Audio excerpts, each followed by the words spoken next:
Katt Williams went full mask off, exposing a lot of his contemporaries and people in his circle and how they're basically all being manipulated by the industry. Katt Williams a couple days ago went on the Club Shay Shay Podcast with Shannon Sharpe. Now this isn't new. It isn't like a Katt Williams doing a full face-off, mask-off moment. He's been doing this for a while where he basically says all of these old school comedians, they're all liars and they're all doing this for money. They're being manipulated and they're lying about it, and he doesn't like what the industry is doing to them. And a lot of people think that he's just bitter. And in this almost 3-hour podcast, he tells a lot. He says a lot. It's a lot to cover, but here is a very, very, very detailed summary of this 3-hour podcast into 7 minutes by Isaiah J. He did a great job going through every very, prominent detail about the story, just because he says a lot about a lot of people. And this is just the gist. I also have responses from Ludacris and Kevin Hart. There's still so many people that haven't responded yet. I mean, like I said, it's just a couple days old, but Isaiah J1 did a great job summarizing the whole thing. So I'm gonna let him take over and explain what went down in this podcast. It was pretty crazy. A lot of people were talking about it. Got like 15 million views just in a couple days. This is what Katt Williams had to say about everybody and then in the industry, more specifically about 7 or 8 people, but a lot of comedians that you guys have heard and know. Put Katt Williams in the best witness protection ever, because I know after this interview they are coming for him. Shannon Sharpe, you got to hide him in your muscle shirt or something. For sure, though, for what he said, there's definitely a bounty now on Katt Williams. The way he Thanos half of Black Hollywood in about 3 hours was crazy. It was so well put. He's a very effective communicator. It was very fluent. I was impressed. And if you're calling this man bitter after this interview, you were not listening and you missed the whole point, because he was exposing lies and defending himself the whole time. And the reason why a lot of people are calling him bitter is because a lot of comedians are getting opportunities that Katt Williams, should be getting to, all of these big payouts. But what Katt does say is like, I get these contracts, I get these deals as well. I decline them because of what is asked of me to do this. One thing that he does say in the podcast that I will show you guys now is this. My goal was to get this far in Hollywood and still have a virgin asshole. And never has sucked a penis. That was my only goal. I didn't want to get with a white woman because I was scared she might have me running down the street like Jonathan Majors. There you go, think I'm old, Cat. From Get Out. Not because I didn't like white women. I think white women are as great as any other women.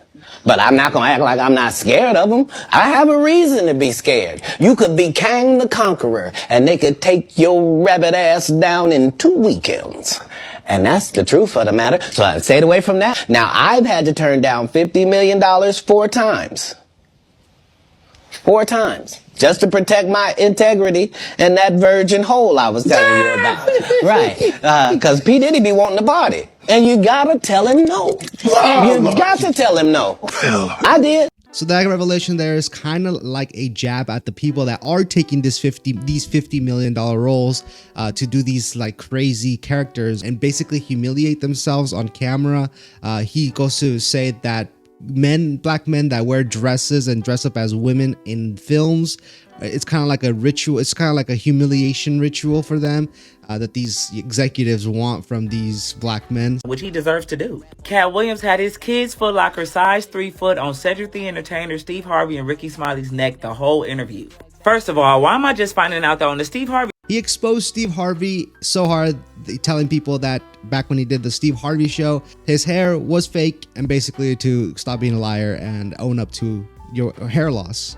Show Steve Harvey had a quick weave, a man unit. I thought this was his. I mean, now looking at the hair, it do look like a church microphone, but I thought this was really his hair. He said that Steve Harvey stole Mark Cooper's whole idea and made his sitcom The Steve Harvey Show. And now that I really think about it, hanging with Mr. Cooper and The Steve Harvey Show are so similar, it's crazy. He also said Steve Harvey never had a movie role because nobody ever asked for a country bumpkin black dude who can't talk properly and look like Mr. Potato Head. Then Katt said it's about 30,000 new scripts that go out in Hollywood every year, and Steve Harvey has never been in a movie, and what does that mean? And when I think about it, Steve Harvey really has never been in a movie. Basically, he's saying Steve Harvey is not funny and he's only good enough to read cue cards on Family Feud, and that's why he's on there, because everybody's just happy that he can read. He also said Steve was never homeless and he lying about his come-up story. He was making $3,000 a show and had 5 shows a week. He said Steve Harvey be like, thanks to my wife, I'm where I'm at, and that's a lie, because you said that about the first and second wife that thinks like a man, and I was in tears. Another person he ate up and spit out was Ricky Smiley. Ricky Smiley went on Shannon Sharpe's show and said that he was originally supposed to be Money Mike next Friday and not Katt Williams. And Katt Williams came to set the record straight. He said he wrote the lines for Money Mike, he did the hair for Money Mike, and he helped collab with the wardrobe for him too. And I believe Katt, because I can't see Ricky Smiley playing Money Mike. That don't even make no sense. That's Katt Williams all day. He said Ricky Smiley is only good at playing a woman like Tyler Perry, and I know Tyler Perry was at home with all his billions. Like, how did I get in this? He said they both couldn't play a man to save their life, and he said in his next contract, if Ricky Smiley was in the movie, he had to play a woman or he was not doing it.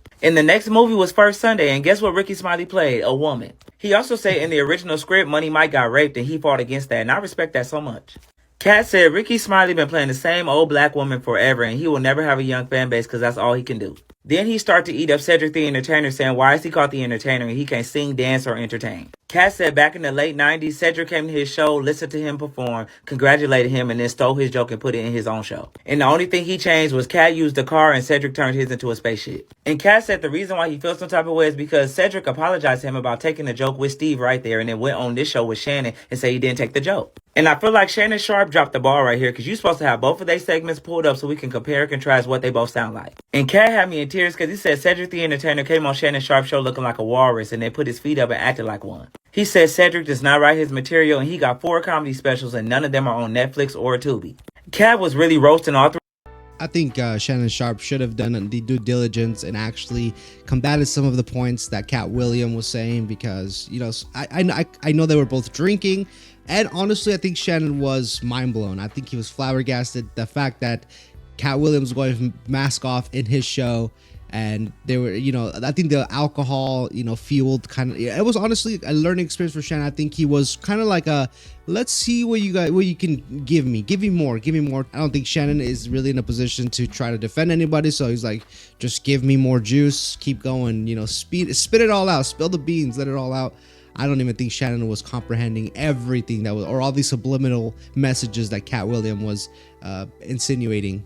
3 of them like marshmallows at a campfire. Another thing is I've never seen Shannon Sharpe so speechless. A lot of times Katt Williams had him shook. He really had nothing to say. He said every show that Cedric and Ricky Smiley has ever had has got canceled and they make an excuse for it every time. He said these 3 run as a group and the only way that you can be a part of their program is if you get a light-skinned, weird-faced wife who don't talk in interviews, and I was deceased. Because why would he say that? Light-skinned, weird-faced wife is crazy. And the thing is, he not coming for them for no reason. He said he's coming to confront the lowbrow comedians who lied on him, and I'm not mad at it. And Katt was preaching. He said winners are not allowed to let losers rewrite history, and I said that is a word. He even low-key ate Shannon Sharpe up. He said the truth don't need motivation. He said I'm not fueled by alcohol. I only had a sip. You had more than me. He even ate up Faison Love. He said anybody that tell you different is a fat Faison liar, and I was in tears. He said Faison said getting a Netflix special was easy and he has 0 and Katt has 12. And then Katt said, are you going to take your shirt off in every movie? Is that the only thing they have for you in these scripts? Katt Williams also said he was whatever in Friday, which is why he wasn't in Friday After Next or Next Friday. And Shannon Sharpe could not take it no more. He was like, Katt, let Faison Love breathe. And Katt was quiet for 10 seconds and then said, you have an unnatural allegiance to losers and that's not like you. Katt Williams said there will probably never be another Friday because John Witherspoon's death is still not quantified. And then he said Chris Tucker is not the same Chris Tucker. He said that's Chris Tucker on Epstein Island. He said they tried to set Chris Tucker up to be Smokey, somebody who smoked weed, but he was a Christian and best friends with Michael Jackson who called him Christmas. Like, everybody was catching strays. That Christmas had me in tears. He said Kevin Hart is an industry plant who they lied about selling out shows and getting standing ovations. He said Kevin's whole fan base was on the East Coast. That's where he built his comedy at. So how did he go to the West Coast and sell out shows out of nowhere? He also said it's been all this years and him and Kevin Hart never been in the same room on purpose. He also said a lot of the scripts that Kevin Hart get comes across his desk first, but he doesn't want to do the fetch and sketch that be in the script, so they give it to Kevin Hart. He said Earthquake is not in movies because he illiterate. He said he loved Martin Lawrence like a brother and that they were supposed to be a duo in the movie, but the movie ended up being Big Mama's House too, and he was not wearing a dress. He ate up Michael Blackson out of nowhere. He said most comedians don't get booed enough because that's why we got people like Michael Blackson who use a fake African accent when he really African. And I always wondered that. I'm like, ain't you already African? What is this fake voice that you use? He said he also told Michael Blackson to stop wearing them dirty dashikis and dress like the African king of comedy that he trying to be. Katt talked about the Wanda Smith thing where he ate her up on the radio. That's one of my favorite eat-ups. He said they was only supposed to talk about certain things, but she flipped the script and started talking about stuff that she was not supposed to talk about, and that's when they got into it. And what's crazy is Katt said he went easy on her, and he didn't go easy to me, so imagine him on difficult. Katt also got asked about the Tory and Meg situation and how he felt. He said it's only two options, so either it's you or the girl, and if you're not going to say it's her, then it's you. Katt said if Jonathan Majors is attractive, then all black people are attractive, because when did y'all start liking wide noses and Afrocentric features? And that's the truth. Because y'all been calling Jay-Z and anybody else with big noses and big ears ugly for years, and all of a sudden Jonathan Majors come out and y'all change y'all mind, y'all crazy. He also said P. Diddy liked to party, and if you don't tell him no, he gonna keep trying because he tried Katt, and he said he got the receipts. I also really enjoyed what he said about Kanye. He said, everybody say he got a mental illness, and when somebody got special needs, you grade them on the curve. You don't even really take them serious, so why does everybody take him serious? He basically said black people created the monster. Y'all made him feel like he was God and let him call himself Jesus, and all of a sudden now y'all hate him for the complex. He also said he married a whore, and I was in tears. Katt also showed... He backtracked on that whore thing. He basically said he married her knowing her past, and are shocked that after the breakup, she went with Pete Davidson. Mad love to Bernie Mac and D.L. Hughley. He had nothing but respect for both of them. He said the kings of comedy was hating on Bernie Mac because he was the funniest and they didn't want him to go last because Steve Harvey was last, but Bernie Mac was funnier than him. Katt also said he was supposed to be the fourth king of comedy, but they did Bernie Mac wrong, so he was not about to take that place. But this interview was really good. He talked about his life, how he adopted 7 kids, how he left his house at 12 years old. It was a lot of great things in here. He also said Disney sent him a cease and desist because he tried to use the name Cat in the Hat, but Disney don't own Cat in the Hat, so maybe he meant DreamWorks. He also showed mad love to the new comedians like Desi Baines, Country Wayne, DC, Chico, Carlos, Jess Hilarious. He showed them mad love. And that's how I know he not bitter. He not mad at the new talent that's out there. He mad at the old people that's lying about history. He also talked about his childhood and how him and his dad clashed, and that's how he ended up homeless because he left the house. Katt also said he never did drugs unless it was weed or nicotine, so whatever everybody else is lying about is not true. The interview was good, y'all. It's really 2 hours and 46 minutes, so it's longer than The Color Purple, it's longer than Avatar, and almost as long as Titanic. So get ready if you're going to watch it. Yes, this whole podcast is 2 hours and 46 minutes long. It's pretty long. I did end up watching the whole thing. I was trying to even gather some clips, but I figured this video would probably be an hour long if I use clips because Katt Williams, you know, he kind of goes on a tangent sometimes and it comes back to the same point. He kind of talks a little slower. He's honestly very naturally funny. So even when he was doing all of these jabs, it still sounded like he was doing a performance, like a comedic performance, because some of the jokes, some of the one-liners that he was doing were epic. Now, there are actually some people that did respond to Katt Williams, one of being the industry plant, Kevin Hart. And this is honestly how you know you took an L after someone calls you out for being an industry plant and how talentless you really are. He goes and just promotes his movies. That's his response. He never denies anything. He just says, there's someone out there that's mad. He's just mad. But look at me. I'm out here making movies.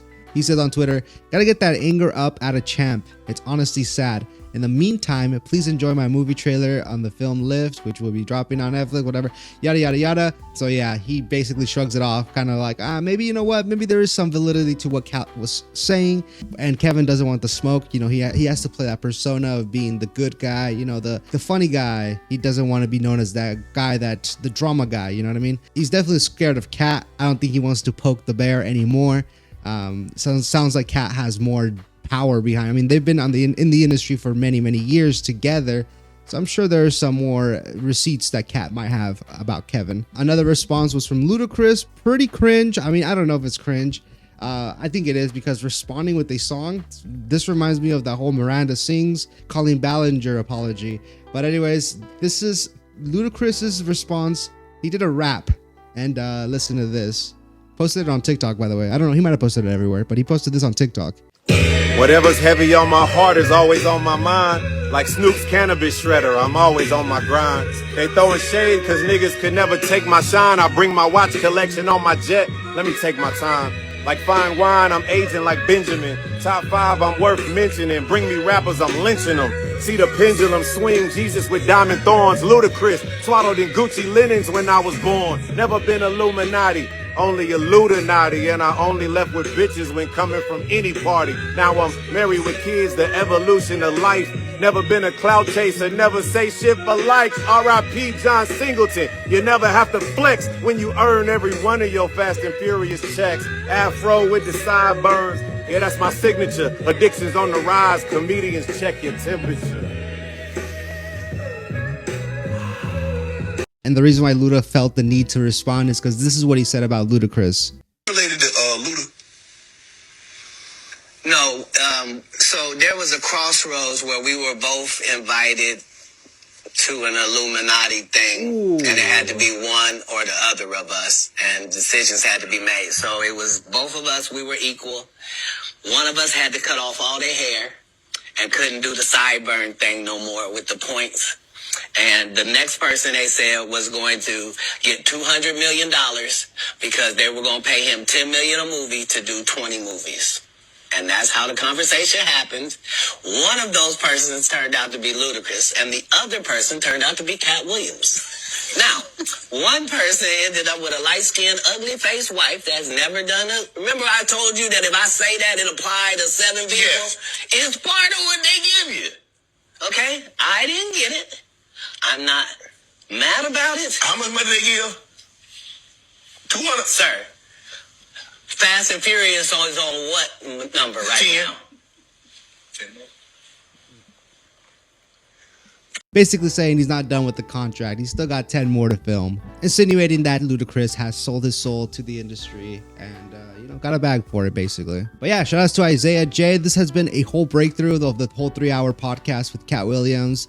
It was pretty it's a pretty good watch if you want to go watch the whole T. I'll link it down below. Go check out the full podcast. Now, this only happened a couple days ago. Now, he went harder on Steve Harvey and Cedric the Entertainer for the most part. So I don't know how they're going to respond or what they're going to say. Katt Williams says he has tons of receipts. He says he has even more receipts that he just doesn't. If anybody wants to poke the bear anymore, he has receipts that he's willing to share. So I guess we're going to have to wait and see on the responses from Steve Harvey and everybody else. I mean, if these like really well-known celebrities like Luda and Kevin are, basically like shrugging it off, like I mean, whatever, like it is what it is type of deal, like that. Especially Kevin, he just promoted his movie. That's an L right there. That in itself is an L. Luda, he tried a little bit, basically saying Katt Williams is jealous. That's basically what he just said. Like, I got my family, I got all this money, Fast and Furious checks. You're just jealous. And I don't know how Steve is going to respond, but I hope it's entertaining. Hope it's interesting. But yeah, go check out the full video. Let me know what you guys think if you've heard about this story. Katt Williams' face-off moment. Is he going to need bodyguards 24/7? I guess we're going to have to find out. Anyways, let me know down below what do you guys think. Have you heard about this situation? Don't forget to leave a like, subscribe if you haven't already done so. And I'll see you all in the next fresh, delicious, brand new video. Peace out.